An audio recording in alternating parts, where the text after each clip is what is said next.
एमन बैठे ते मन कोने जानथस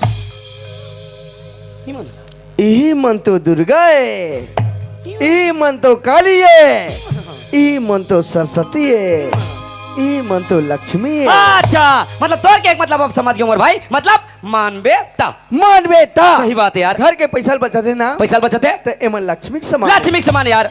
घर के नान ना लइका मला पढ़ाते ना, पढ़ाते एमन सरस्वती के समान, सरस्वती के समान है यार। जब तोला खाना देते ना, खाना देते उसका जान माँ के समान, माँ के समान है जी। इकर अलग अलग घंटे में अलग अलग रूप है। बिल्कुल सही बात यार।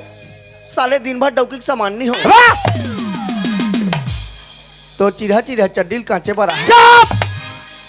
ए आनंद भैया, काय रे? जे घर में नारी के सम्मान होते ना, अच्छा वहाँ देवता निवास करते कहते देवता निवास करते यार। नारी बिल्कुल सही मन बात। कौन है? माँ के समान है बोल भाई। दादी दीदी बहनी बैठे थे मन कौन है? सब माँ के समान है रे। नान नान लड़के बैठे थे मन कौन माँ है? के समान है बे। तो डौकी कौन है? माँ के समान है बे।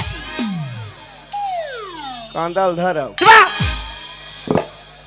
अरे यार ते लगातार बोलत रहे नहीं तो कहते नहीं माँ के ममता माँ। साले डौकील घला माँ है कथले।